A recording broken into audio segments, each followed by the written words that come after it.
Google is bad on so many levels, but whichever browser you, whichever search engine you are using, I will say this, there are some things you can do within that search engine to increase your privacy. First of all, you should not be using autofill, because when you're using autofill and it's coming up with those search suggestions, even if you don't press enter, that search engine is collecting what you're saying because that's how they're able to feed you those suggestions.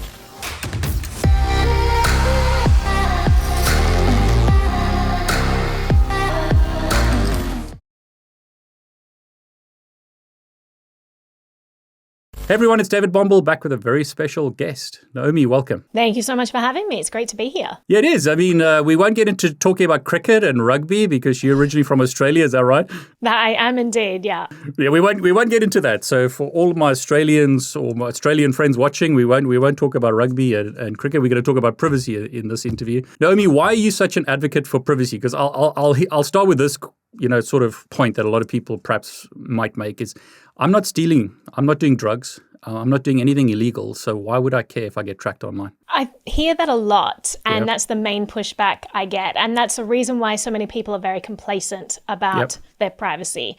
But the fact is that, first of all, societal norms change, right? So what's acceptable today might not be acceptable tomorrow. Regimes come and go, but your data is forever. So if your data is being collected, and I'll tell you now, everything that you're doing on the internet, unless you're taking specific precautions to stop it being collected, it is being collected. It is being stored in a database. It has been housed by the NSA. It's also been stored in multiple servers, whatever companies you're using. But all of that stuff is consolidated by the government. It's searchable by basically their version of Google, which is called X-Keyscore. So all of this stuff is easily searchable, and it's all tagged and it's all sorted. And if in the future there's a regime that perhaps doesn't like someone who is a privacy advocate, doesn't like someone who uses cryptocurrency, doesn't like someone who ties their shoes the wrong way, right? They could go back in history and just go through all of this data they've been collected. So it's important that people preemptively stop their data being collected, because we don't know how societal norms are going to change in the future. We don't know what regime may come into power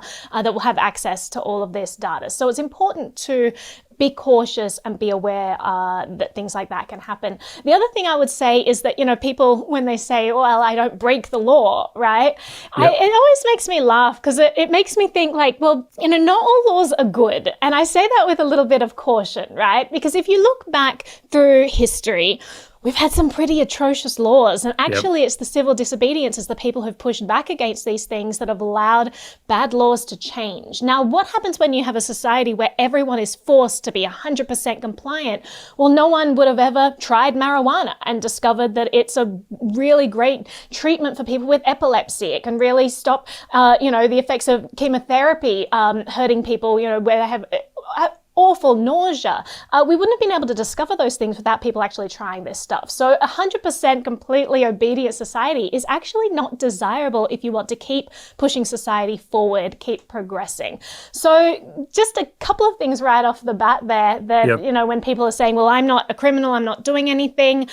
The other thing is that if you start using privacy enhancing tools, you're helping to protect those who do have something to hide, and they're not always bad people. You can have civil rights lawyers, you can have people who work for NGOs, you can have activists, whistleblowers, people who want to hold the government accountable or hold companies accountable. These people need their privacy. For them, it's a matter of life and death. And if only those people are the ones who are using all of these tools to protect themselves, it can make them pretty easy to spot. So actually making these tools pervasive in society is a great step forward, because it means that we're protecting the people who are putting their life on the line to protect us and to fight for our rights. So it's important to just embrace these tools, just a matter of respect out of what they're doing as well. That's interesting. I mean, I saw a video on your YouTube channel, and for everyone who's watching, please go and subscribe. I've linked it below, Naomi's YouTube channel. She's got fantastic content there.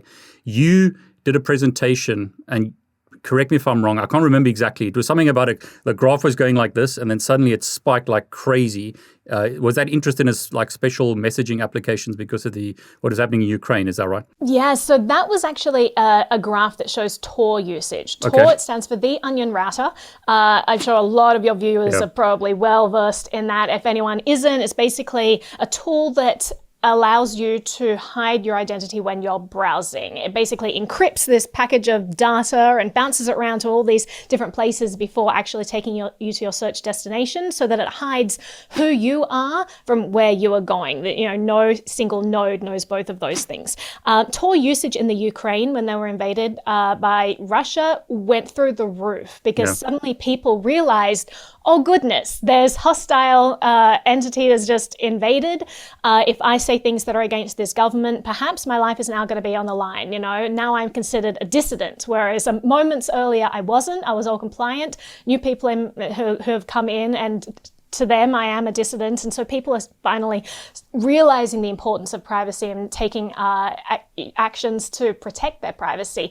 If you look at the graphs for signal usage in the area as well, also went through the roof. Suddenly people are realizing, well, they don't want their communications to just be unencrypted and out there in the wild. They want to protect that so that only the recipient and the sender actually can read those messages. So when you're in a situation that is higher stakes, suddenly you think about these things. But the problem is, we can't always predict when these high stakes situations will arise. Suddenly things can happen and we're not familiar with privacy tools. We don't know how to use Tor. We don't know how to use Signal or any of these things. We don't know what the best search engine to use is, the best email. And suddenly we're in this hostile environment. Things are moving very fast and we need to protect ourselves. It's so important for people to familiarize themselves with these tools now and start to use them in their life so that when it actually becomes a life or death situation, if that ever happens, goodness, heaven forbid, you are better prepared to handle it. It's all about, proactive privacy. And it doesn't mean that you need to throw out your devices and live in the woods and never connect to the internet.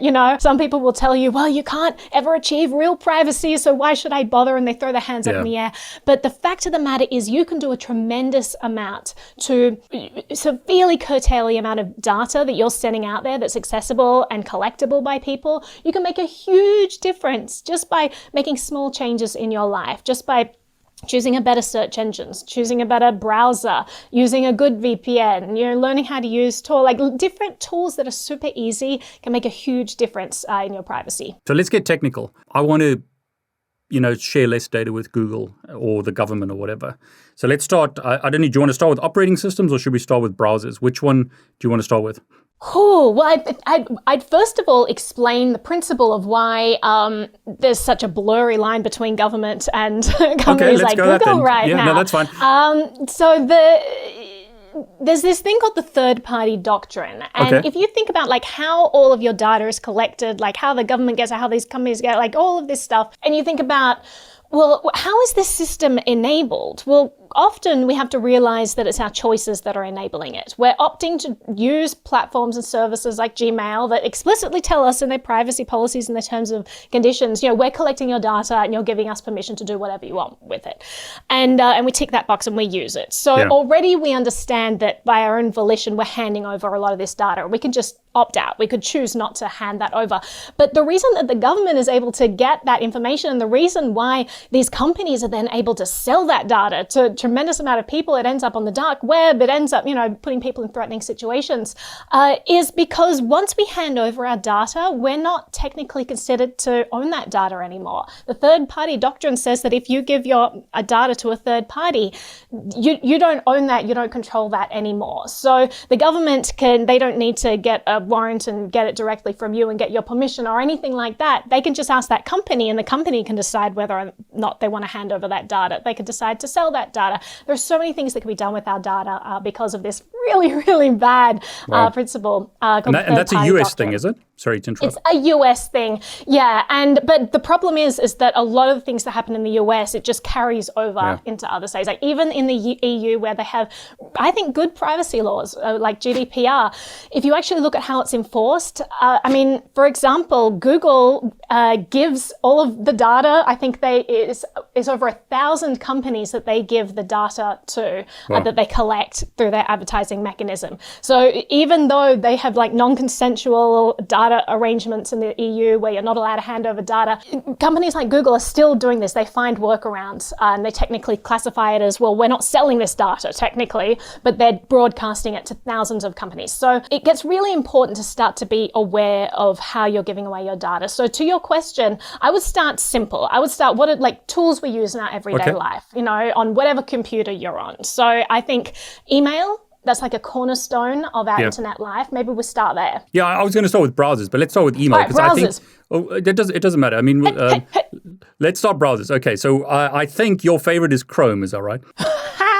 Get out of here. I'm leaving. I am done. So Chrome is one of the absolute worst offenders when it comes to privacy breaches. Edge is actually really bad too when you're browsing using Edge. And so this is, first of all, let's differentiate between search engines and browsers. Browsers are like the little apps that you open that are helping actually populate this, because I get a lot of comments when I'm talking about these things, and I'll be like, here are some good browsers, and people will say, what about search engine X? And I'm like, no, they're different. So for browsers, I love Brave. And here's the reason why I love Brave. I also use Brave. Those tracking, you know those tracking links that you get like everywhere. For example, if you go to Twitter and you're sharing a link, you can copy it from the URL, looks like a normal tweet. As soon as you hit that share this tweet or copy link to tweet, if you look at what you're actually given, it has like,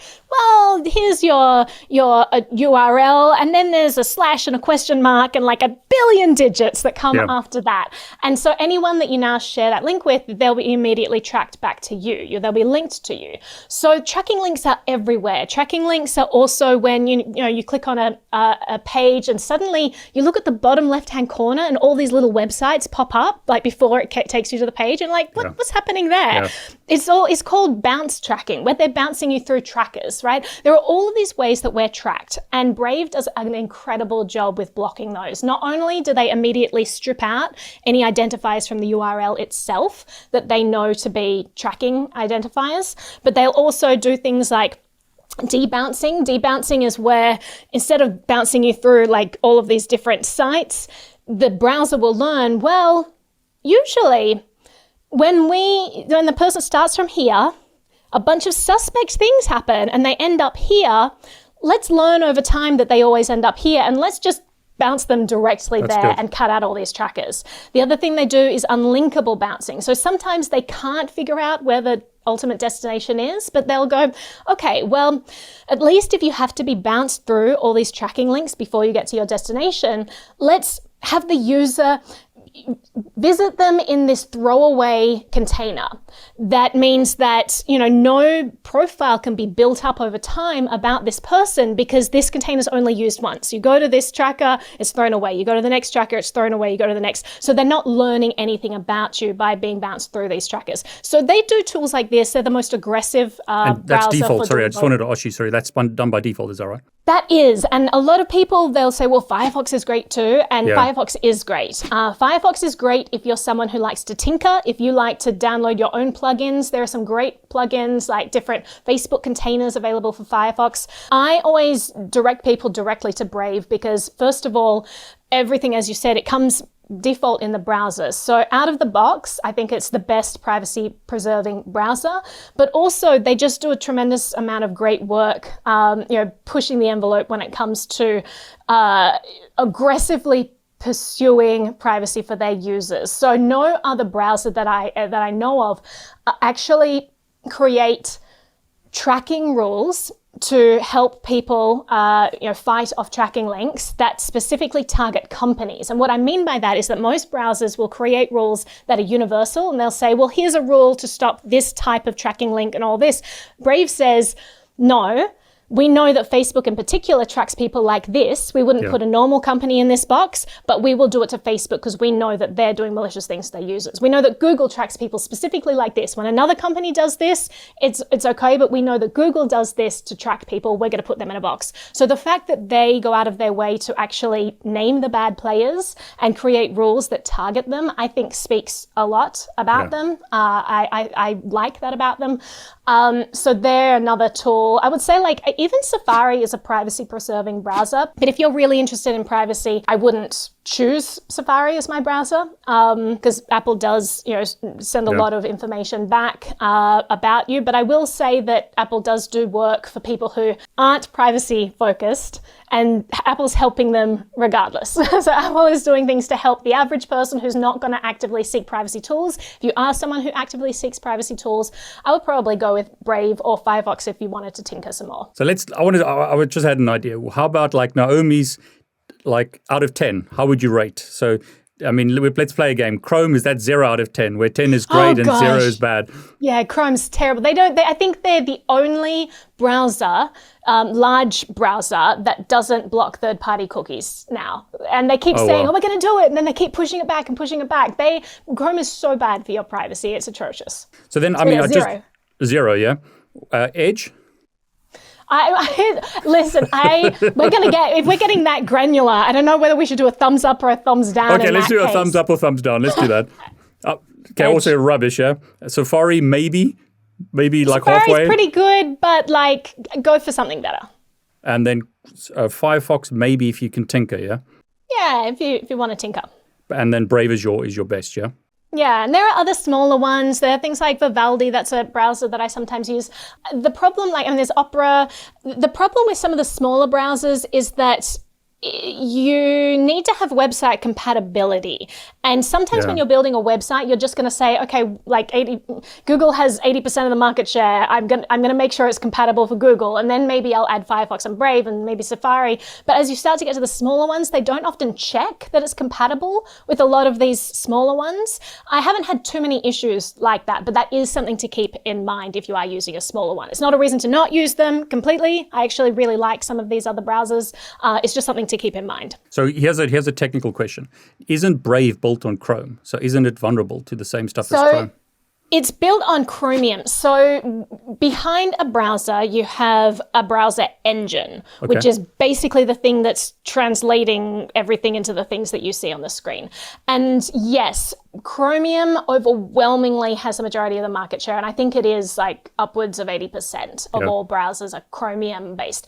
The reason why it's not as bad as, Chrome, for example, is not Chromium. They're different things, but they are both managed by Google. But Chromium is an open source browser engine. So it's a big difference. Chrome obviously is not an open source browser. We don't know what they're doing there. We don't know what kind of malicious code they're plugging in, what kind of trackers and all of that. But Chromium, the only reason why I sometimes recommend people use browsers that don't use Chromium is because it can be dangerous to allow one entity, whether it's open source or not, to get too much of a market share, because then people stop developing alternatives.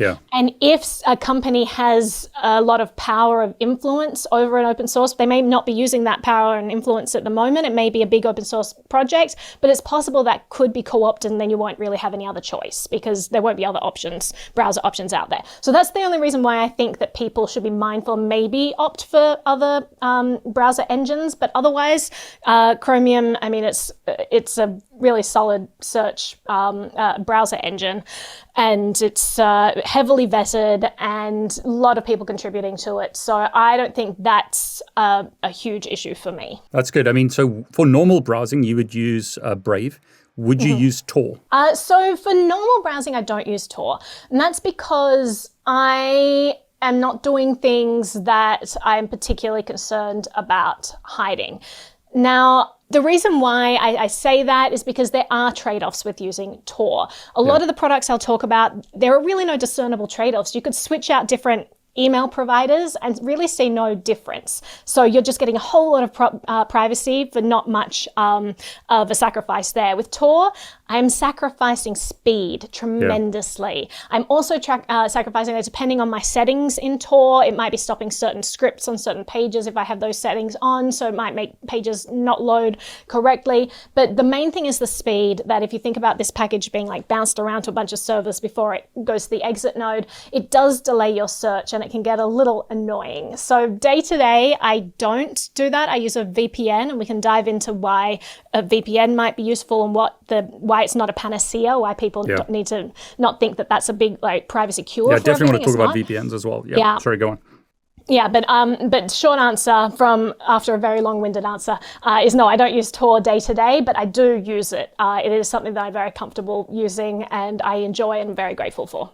I heard you mention that you prefer Tor, the product, like separate browser, to using Tor with Brave, because what I like about Brave is it does have Tor built in, but what's the disadvantages of using that versus like just downloading Tor itself and using that? So I love Brave and I love that they come with that option. If you have a higher stake situation, I would definitely go with the Tor browser just because it's a specialized product. They specifically designed that with Tor in mind. Brave has a lot of other things that they're giving you. And so there are a lot of other features they're adding on, and I love those features.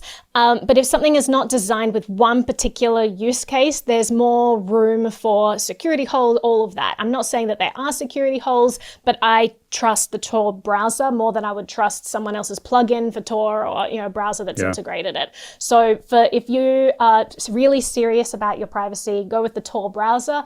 But the feature adding Tor to Brave, I think, is a great way to put it in the hands of more people so more people can get comfortable with it. I think that's great. Just be aware of your own risk assessment, like where you fall. Yeah, so I use Brave a lot, and what I like about with the Tor part is I'm with you on that. It's nice when you just want to test it as if that you're not being tracked. Because if you go to like YouTube or some other website, Google knows it's you. But if you open up that little window in Tor, then it's like private. So it's great for like quick tests. But I agree with you. It's like really slow. That's a problem with Tor. But I think you've mentioned it. What do you want? Do you want? I think a lot of humans go for ease, isn't it? It's much easier to use some of these products, but the problem with that is you're sacrificing privacy. Yeah, and that's a really hard trade-off. And it's funny when I ask for privacy tips from some of my friends, because some of my friends are really extreme, and I love that because then I find out what's at the end of the spectrum. But the problem is that there's privacy fatigue. And if you tell someone who's just starting out, well, in order to have real privacy, you need to be wearing this tinfoil hat, but it needs to be this special grade of tinfoil. And you kind of go on all these things they need to. It's like you need to wipe your phone, then you need to wipe it again while you're standing on your head.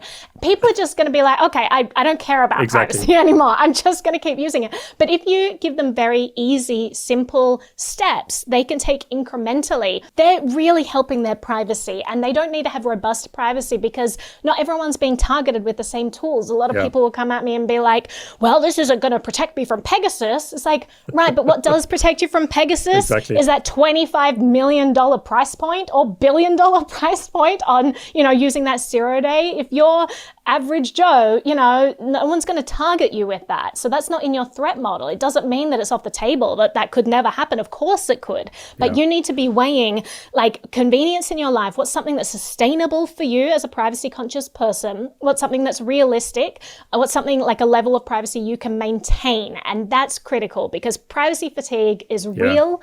And I encourage you to figure out a level that is sustainable for you, not to feel like you have to go 100% like some of my friends out there. That's great that they want to do that. And it's great that they have the discipline to maintain that. It's not for the average person, though. And I don't want people to feel like they're not getting an improvement in their privacy because they're not airtight. Because at the end of the day, nothing is actually airtight. Yeah, that's a good point. That's a good point. I mean, if a government wants to come after you and they've got enough money, it's going to be very, very difficult to hide.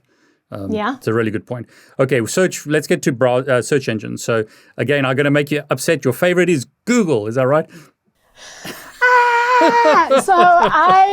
Google is bad on so many levels. But whichever browser whichever search engine you are using, I will say this, there are some things you can do within that search engine to increase your privacy. First of all, you should not be using autofill, because when you're using autofill and it's coming up with those search suggestions, even if you don't press enter, that search engine is collecting what you're saying because that's how they're able to feed you those suggestions, and they're storing that. Google is a huge offender of that. So don't be using autofill when you do these things. My go-to is Brave, and now everyone's like, but Naomi, that's a browser. And you said browsers and search engines are different. They are.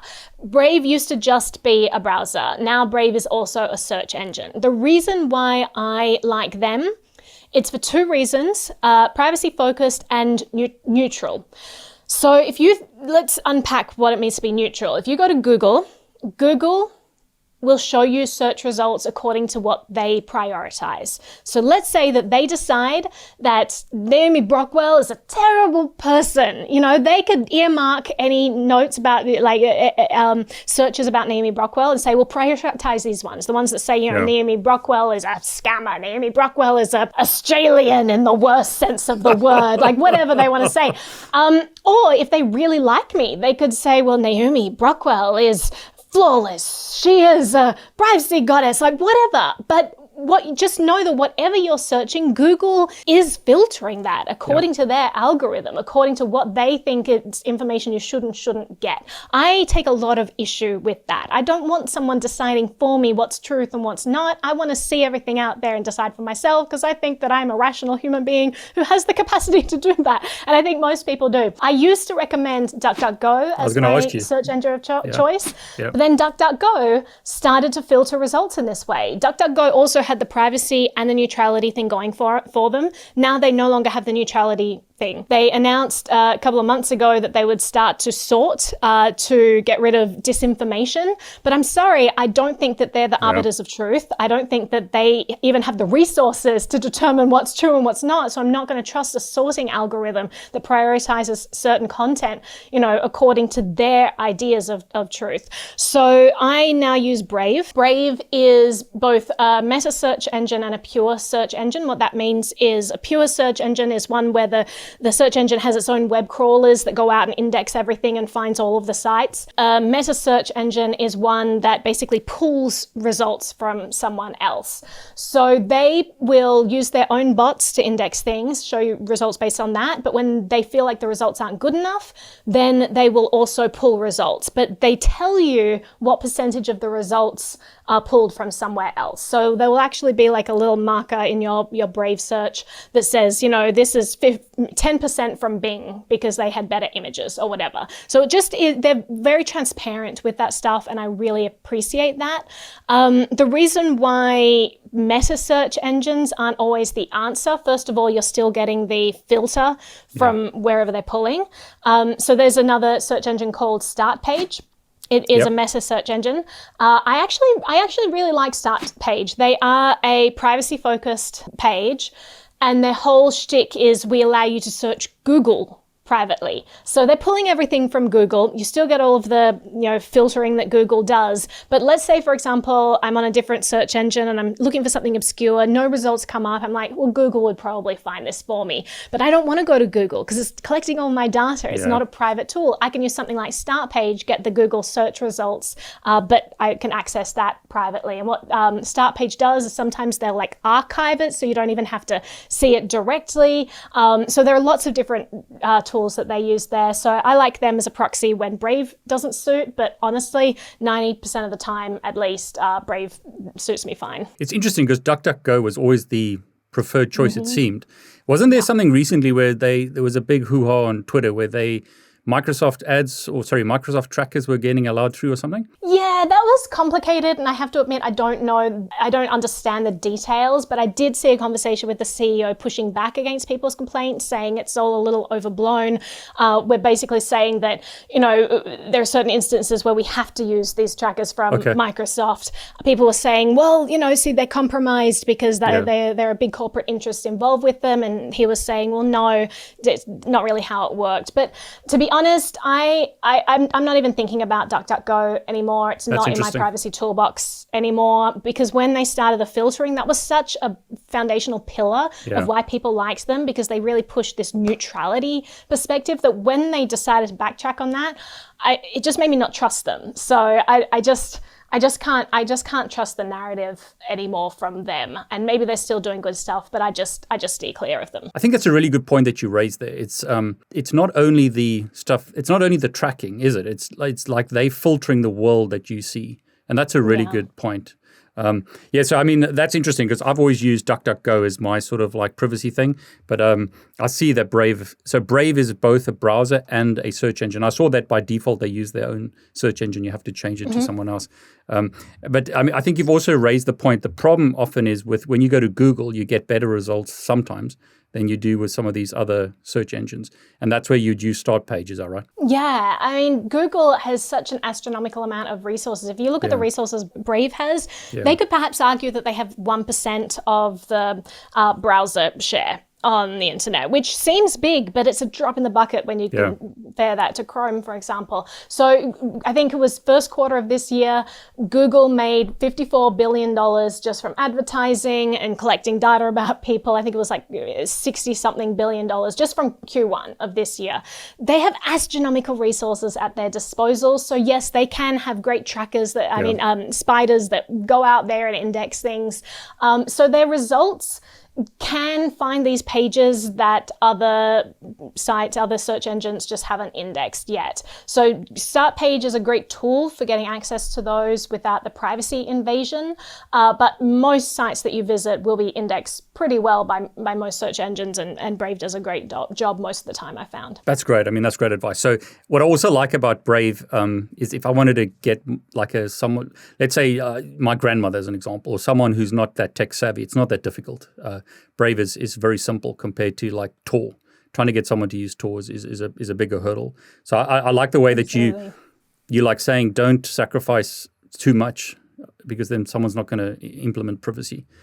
So Brave is your choice for browser. Brave is your choice for search engine. You were going to say email, and I think you quoted like Edward Snowden saying that he doesn't use email. Is that correct? Something along those lines? Yeah. The first thing I would say about email is understand that it is an inherently insecure protocol. Yeah. And so if you are sending sensitive information, if it's really sensitive, I would think twice about sending it via email at all. I would use an end-to-end encrypted messaging app like Signal, for example. But if I am using email, you have to realize if you're using Gmail, which most people do, or you're using Outlook, all of the contents of your email are visible to Google or to Microsoft. They're completely stored in the clear. They're accessible to people who work at these companies. And not only that, Google has been found in the past to have used data and made it available from your private email that you think is private, made it available to third parties. So the fact that all of this, what we think of private communication, is just out there for people to collect, that's a huge step that you can take if you switch to a private one. Now, what does a private one entail? Well, for example, there are end-to-end encrypted email providers, but the caveat is that, for example, let's say I'm using Tutanota, or let's say I'm using ProtonMail, for example. We'll go with that. And I send an email to Bob, and he's using Gmail. Sure, I might be using an email that says that it's privacy preserving. I think I'm good. It's literally going to their email, Gmail account. So my email is still visible and stored in the Google servers and accessible. So if you want actually end-to-end encrypted emails, you need to be on ProtonMail and sending to ProtonMail, for example, or you need to be on Tutanota and sending to Tutanota. They're the two email providers that I would recommend. I use both of them. I like both of them. There are different trade-offs in setup for why you might choose one over the other. Like, for example, Tutanota, I can't sign up for an account using a VPN, which means that when I first sign up for an account, I go to a public Wi-Fi. But again, you've got to be careful with that. Do you trust the public Wi-Fi? Do you think that someone is malicious on there intercepting stuff? But the problem with ProtonMail is that you can't set it up without a phone number. So there are two different trade-offs. Of course, you can buy I have many phone numbers. I have many throwaway phone numbers. I often use these when I sign up for accounts. It's very easy in the United States to get an anonymous SIM card. You just go into a store and you buy a prepaid SIM. As simple as that. So, and both of those problems are not insurmountable, but both are worth weighing when you're choosing which one to use. And also there's the network effect. Can you convince any of your friends to get ProtonMail or Tutanota?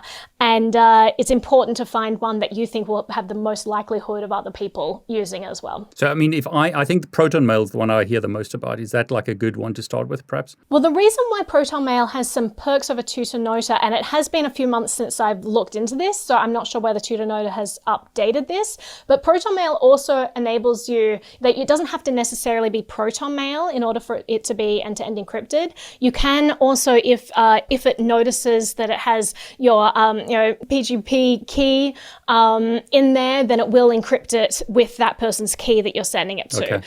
So it will look for that, and Tutor last time I checked, doesn't. So that's a reason why I like ProtonMail, but as I said, I like both of them for different reasons. But if I get a VPN, I'm safe, aren't I? VPNs like solve all my problems, right? Well, here's the thing, and it actually it's a good caveat, a good segue going from ProtonMail into VPNs. So a lot of people will say ProtonMail's compromised because there was a climate activist in France and they got access to all of his ProtonMail stuff. And it's so completely false. Let's talk about what actually happened there. Okay. So ProtonMail, Proton, the company which runs ProtonVPN, ProtonMail, is based in Switzerland.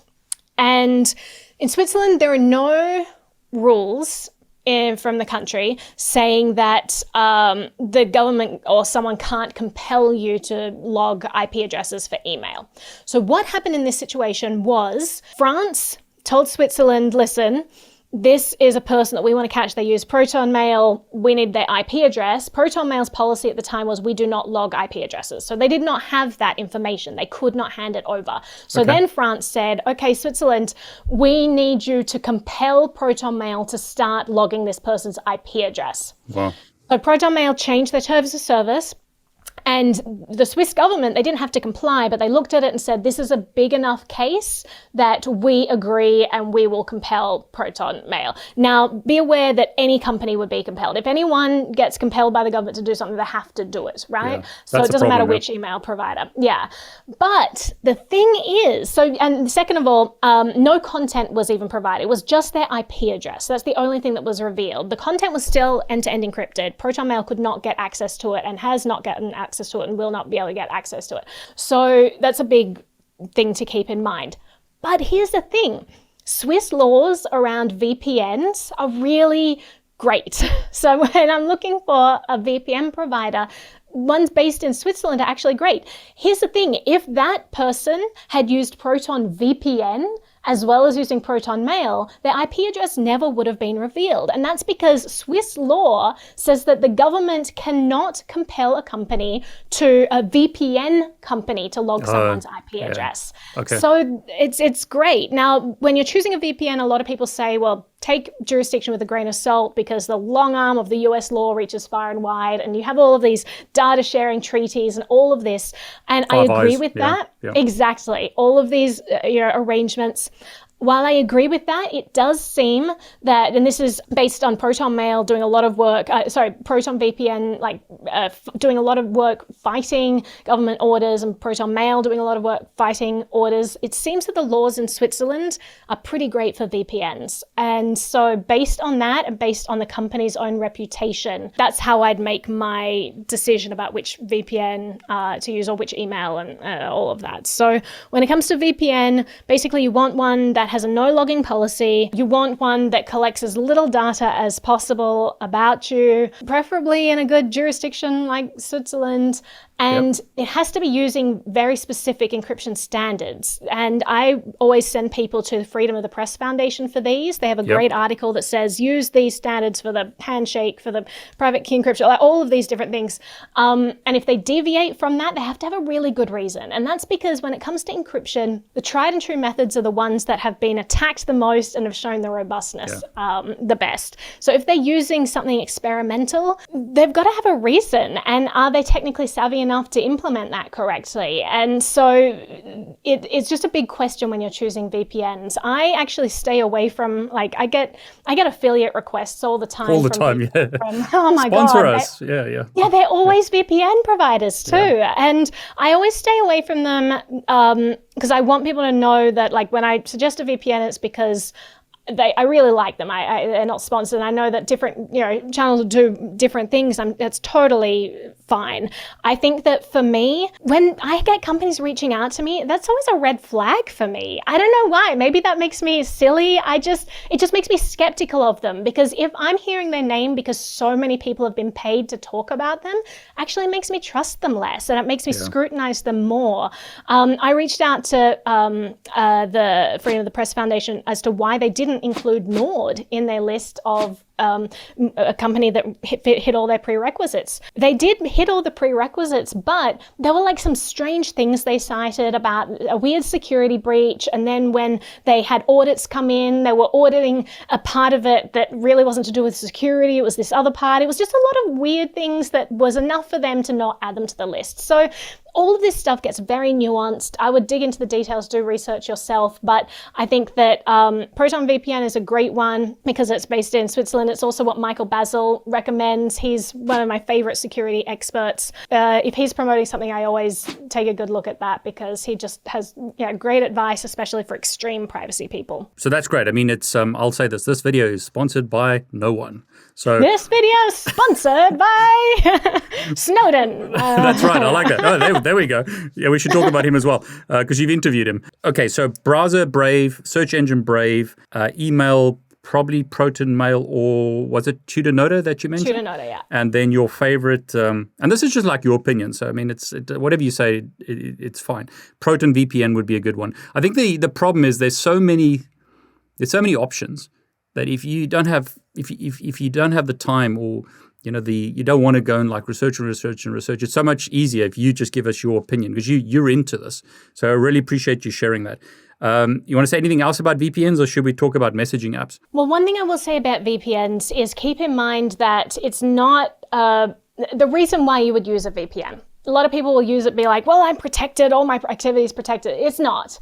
The VPN provider will see your activity, right? They're not going to see granularly what you're doing on a site, but they will see the base URL that you're going to.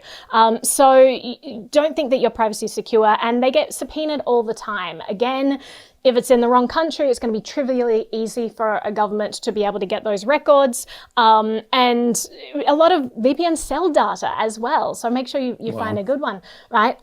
So it's not, don't be relying on that as like a privacy tool. Why a VPN is helpful is because every website you're going to is collecting your IP address, is collecting all this information about you, and using a VPN can shield you from that. So for example, I don't know what trackers Great Shoes for Naomi.com have on their website, but I do know that if I go to their website, there's a possibility they could be scraping all kinds of data about like me specifically, where I am, including IP address. Whereas if I'm using a VPN and I trust Proton VPN more than I trust Great Shoes for Naomi.com, then I would rather, put my eggs in the Proton VPN basket. A lot of people will say, well, it's better that it's, you don't trust one thing. It's like, no, actually it's worse if you don't trust one thing, because you're spreading that information across all these websites, and it only takes one of them to take that and sell it and proliferate it. So it's a great tool for protecting your IP address from websites, and it's a great tool for protecting your activity from your ISP. I trust my VPN provider a lot more than I trust my internet service provider, because internet service providers have been shown again and again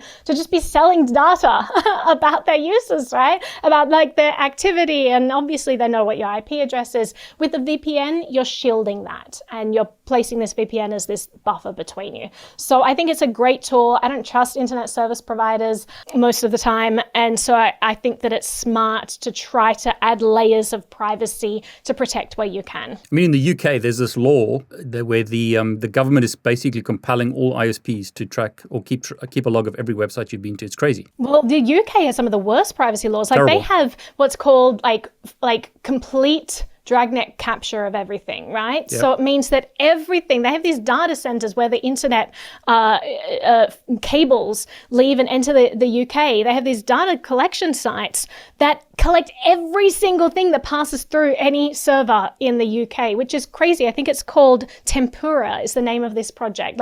Whereas in the United States, they have to jump through all these hoops and go through all these roundabout ways to pretend they're not collecting your data. They are, but they're like at least pretending. In the UK, they don't even have that pretense. They're like, yeah, we're dragnet capturing everything. And Tempura, and obviously through the Five Eyes program, the United States government gets access to all of that. So I would be aware of using things that are based in the UK as well, but just something to keep in mind. So would you use a VPN like permanently? Do you have that on all the time, or is it only when you go to like an internet cafe or someplace? So I use it permanently. There are some websites that don't like VPNs. The reason why they're able to see that you're using a VPN is because often you'll have one VPN or one IP address and 100,000 people coming from it. So sites will often just shut down access to that when they notice that. There are services, I believe it's called Peer, which enables you to buy a dedicated IP address. Again, I wouldn't use that for all of my searches because you would be undoing your privacy and creating all that stuff within this one IP address again. But occasionally when there's a website that doesn't allow a VPN, you could switch it out for something like that. That can be helpful. But a lot of people, they'll put VPNs on their routers. They'll put there are all different things that you can do. I think if you're just getting into this, just getting familiar with using a VPN on your phone and on your computer is a great first step. So let's talk about I could keep you here for hours, but just to I don't want to make it too long. Messaging systems or applications, I think you recommend don't using SMSs, and you definitely recommend using Facebook Messenger. Sorry, I keep joking. Oh, you're killing me every time you say it. I'm just winding you up. You know that. I know you hate it. So tell everyone why SMSs are bad, why Facebook Messenger is terrible, and what your recommended is. Because I think when I heard you talk about this, it's surprising because a lot of people would recommend one app that you actually don't recommend. So don't use SMS. It's completely open. Your texts are not only easily interceptable by people, by hackers, all kinds of ways that they could be intercepted. SMS, the company, the telecom provider can also get access to those messages. It's completely insecure. So don't use SMS at all. Now, there are a bunch of apps that promote themselves as being privacy focused. Yeah. I will start off with the one that I would recommend. I would recommend Signal. Okay. I think that it is the best app for secure messaging. It's all end-to-end encrypted. If you look at how they, right down to the way they handle stickers and GIFs and all of that, it's all privacy preserving. They go out of their way to not collect, to collect as little metadata as possible about anything. They're just a really robust tool. It's also great for group chats. I'm in a lot of chats that handle lots of participants. It's also great for video calls, encrypted voice and video calling. So lots of functionality. And I found that I actually prefer it to a lot of the messaging apps just in terms of usability. I've actually found that it's great. So when I've pushed my friends onto it or family onto it, they've enjoyed it. They haven't been like, oh, this is an annoying thing that you're forcing me to do. They've actually been like, oh, I actually like this. I can do individual responses with all these emojis to all these things. There's a lot of things they can do in there. And so they like Signal, and I really trust it. A fun backstory, right? Because a lot of people like WhatsApp. Now, let me give you a little history of how Signal was created.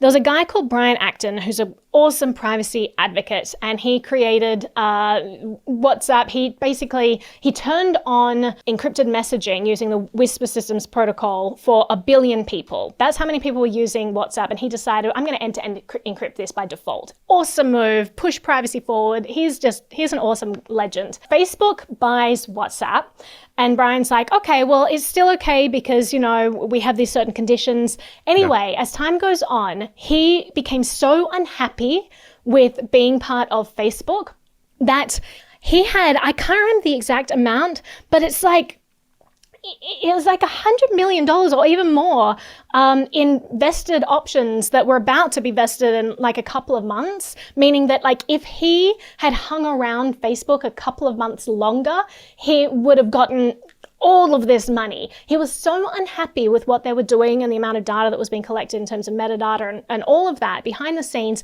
that he left in outrage, leaving all of those options on the table. So what does he do? He then goes and joins Moxie Marlinspike, who was the developer of this Open Whisper Systems protocol, and together they form the Signal Foundation. And so he gives $50 million start the Signal Foundation, and then they build Signal together. He's the current acting CEO of Signal. So that's a bit of a backstory about Signal. Awesome, like really steadfast privacy advocates behind it. I really like what both of them stand for. So WhatsApp I would not recommend for that reason, but also because there was a leaked document from the FBI that looked at all of the different privacy apps, how much metadata was able to be collected about them. WhatsApp is one of the worst. So I wouldn't recommend them. You can do encrypted messages in Facebook. I just wouldn't trust Facebook. They just have so many privacy violations and overreach. I wouldn't go near it. A lot of people use Telegram. That's going to ask you and about they say, well, Telegram is end-to-end encrypted. It's not end-to-end encrypted by default. Every message you're starting with someone is in clear text unless you specifically click on their name, click on start secret conversation, wait for them to come online, and then you can start a new chat that is end-to-end encrypted. A lot of people don't realize this, and I think Telegram has done a terrible job because I think they're misleading their consumers. If almost every person that I speak to is not aware that they have to go that extra step to set up that encrypted conversation, the fact that they don't know that and they think that by merely using Telegram they have encrypted communications, that is an egregious violation of misleading people. So Telegram, not end-to-end encrypted by default. You have to set it up. End-to-end encryption is not available for group chats. So all of those chats you're in, completely stored in clear text in servers in Russia, right? So be careful. There are Telegram bots. There's like malware as a service on Telegram where you can go into these like dodgy Telegram groups and say, I want to target X user and just pay a few $100s and actually be able to hack people through the Telegram accounts. A lot of ways that it's insecure. On top of that, they use their own like homespun encryption method called MT-Proto. And when it first came out, encryption experts were looking at it and just like, why are they using this? Why are they not going with proper stuff? Why are they not going with like the standard tried and true one? So that was a big red flag for a lot of people when they did that. And also there's a weird thing where they labeled end-to-end encryption the same name as like transport encryption, which are very different things. So it misleads people where they're like, no, it's all end-to-end encrypted. It's like, no, it uses MT-Proto, different versions of it. So it's like there's so many red flags with Telegram. I definitely would not use it if I wanted any semblance of privacy. I use Telegram for other things and I have it siloed on specific devices. And I think that's important to do if you're using things that have a lot of dodgy red flags waving. It's really interesting. I mean, it's a rabbit hole, isn't it? And I mean, do you have time? I wanted to ask you one more thing, and we might have to leave that for another discussion.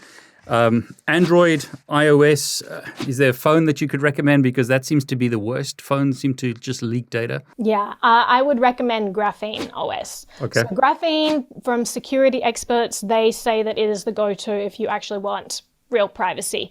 It's basically like hardened Android. A lot of the security features that get added to Android actually come downstream from Graphene OS, which I would phrase as like an elite security team that is focused on hardening this Android operating system. Their version is called Graphene OS, and then they send their recommendations to Android. Sometimes they implement them, sometimes they don't. So eventually some of them make their way to Android. If I were to rank in terms of privacy, I would say, obviously there are lots of other operating systems there, but just between those three, I would say Graphene, absolutely. Stock iOS is far more secure than stock Android, which I'd put right at the bottom. So for the average person, if you don't want if you're going to be using your social media apps and you're going to be doing all kinds of things that are tracking you anyway, and you're giving away your location data and you're clicking accept when apps say that they want to find out where you are, then I would say iOS is probably a good option for you. Android, I would say, is way too leaky. It's really customizable, but the other side of that is that it's not as locked down as the iOS system. iOS is a lot more secure. And Apple does go out of their way to take a lot of the data out of their hands. But I think if you're really privacy conscious, I wouldn't trust Apple to do that. I would go for a system that doesn't take that information in the first place. Like for example, Apple Maps does a lot of stuff to anonymize your data. Google Maps is just ingesting everything you ever do, and asking you to do more things and giving you suggestions and selling you ads and whatnot. Apple uses this technique called fuzzing, where they even First of all, there are all of these random identifiers attached to you, so they can't actually see who's requesting which route. Apple also has like privacy tags. They do a lot of things that are good for the average person for privacy. Private relay, great for the average user. If you actually are really interested in privacy, I wouldn't settle for that because they still transmit way too much data. Even if it is just in-house, even if they don't sell it, I just wouldn't trust them for that. I would go with Graphene OS, which I think is great. Graphene OS is only for Pixel phones. This is because Pixel allows for a thing called secure boot. And so basically a way to show that your operating system has not been tampered with, all of this stuff. A lot of phones don't have that. And so they designed Graphene specifically for Pixel devices, but you might want to choose like Lineage is another operating system that could be used on any Android phone. It can be a lot more difficult to install. It's a lot more techy because obviously it's not one phone for one operating system. It could be applicable to any because it gets more fiddly. But if you are willing to buy a Pixel device or if you have a Pixel device, I think that Graphene is just a really awesome operating system. It cuts out all of the bloatware that you would find on a normal, cheap Android device, whether you have like Facebook pre-installed, you have Google Play services and all of that. And Graphene doesn't have any of that. You use things like the F-Droid store, which is an alternative to the Google Play Store. You can also use things like Aurora Store, which is basically a way for you to use Google Play services without ever having to access Google Play services yourself. It does it all for you. So I found that it's very easy to use. And if you're someone who's more concerned about privacy, it's a great way to go. But again, if you're just adding your Facebook app onto your phone and your Twitter app, all of that anyway, I don't know, what are you really doing? Like, you're kind of defeating it, aren't you? Yeah. Right. So one last thing, I know we're running out of time. Do you use cloud services, or would you recommend any cloud service like Dropbox or AWS, or is that just another can of worms? Yeah, that's a whole thing that we could get into. So I think that there are very few services that compete with something like Google Drive. The usability just isn't there yet. There are a lot of things that it's just not, they do a great job with the Google Drive apps and all of that. But if you are willing to sacrifice some usability, there are other things that you can use. I would say first off, don't be using iCloud backup. It's all unencrypted.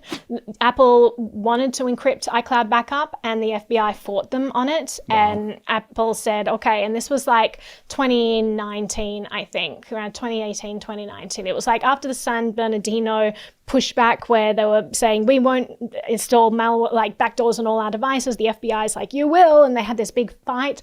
A year later, that was the time when they were also trying to encrypt iCloud backups. Like a year later, they just pulled the plug on it entirely and just said, okay, well, none of that's encrypted, which is terrible. So I would not be doing that because that's going to be uploading your WhatsApp, to your backup. It's going to be uploading your photos. It's going to be uploading like everything on your system, and it's all unencrypted. So what's the point of having a private phone if it's all just backed up in the cloud and anyone can access it? Dropbox, again, that's not end-to-end encrypted either. No. Dropbox can access all of your stuff.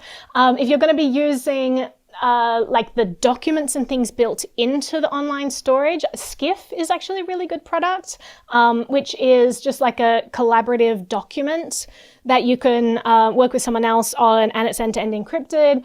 Proton actually just released this holistic system where now you can basically have storage, cloud storage that's end-to-end encrypted through them. So that's really great to see them, but they don't yet have Sheets and Docs and all of these, tools where you can actually populate those documents to begin with, but you can upload pre-made documents in this end-to-end encrypted service. So that's a new thing. So I'm just still exploring that. I'm currently doing a deep dive into these options. So hopefully I'll have a video out soon kind of going like into the details of that, but that's what I know at the outset. And I'd just be very aware that almost every cloud storage system is not going to be end-to-end encrypted, and just be wary of them before using them, and actually seek out the ones that like the Proton or whatever else that are that's what they do first and foremost, that they're privacy focused. I mean, there's so much to talk about. I mean, let's I'll say this: you've got a whole bunch of stuff on your website. Like, for instance, you show how to change the operating system on an Android phone. You talk about each of these in lots and lots of detail. So, if anyone's interested, they can subscribe to your YouTube channel. Is there any other places where they can follow you or learn more about you, get more information? Well, ironically, I put all of my stuff on some of the least privacy preserving platforms, like Twitter, because I feel like the people on TikTok are in most need of the privacy services. So I also have a series of videos I put out there, just little tidbits for people who are like, I don't want to watch a whole 2 minutes, I'll just watch this 30-second clip. So I have stuff there. I'm on all of the usual, like Naomi Brockwell on Twitter. I'm on Facebook, but then I'm on a bunch of alternative platforms too. I'm on a peer-to-peer video platform called Library. You can visit it through actually the Odyssey website. I was going to say, you're very big on Odyssey, aren't you? Sorry. Yeah, I have a big platform there, odyssee.com.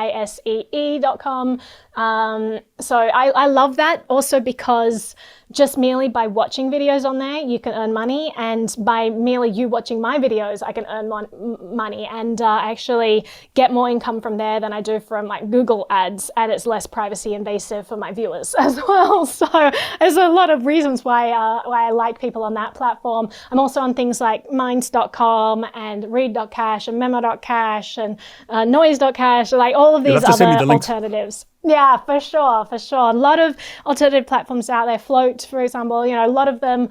But I generally put the same content on most platforms, with the exception of like the TikToks and all that. But I wouldn't encourage you to download TikTok in the first place. So the problem is, I think you said in the beginning, the problem is it's difficult it's a lot of pain, if you like, to really be private.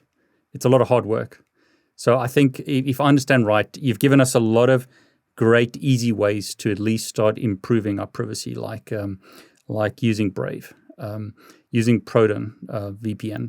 There's a lot of options that aren't that difficult, but at least get us started. Is that right? And then I think we'll have to get you back for like some extreme privacy stuff, because it sounds like you can really go down the rabbit hole. If you want to be like Edward Snowden, that's like a whole next level of work. Gosh. Is that right? Yeah. Oh, wow. Yeah, no, I think if you want extreme privacy, the book I'd recommend is by Michael Basil. Yep. He's ex-law enforcement, I believe, and he just has such granular, in-depth technical understanding. Like he works with clients who are high net worth or high profile people that do have people actively attacking them. So he works with them to really lock down what they're doing, and he gives away a lot of those tips in his book. So I recommend that for all the extreme stuff. But you're right, that is what I'm saying. Like, a lot of the ways your privacy is invaded is because we're voluntarily using services that are collecting this data. We're voluntarily opting in when a company says, we're taking this and we're selling it to 50 other people. Oh, that's in a good scenario. We're selling it to 5,000 other companies, right?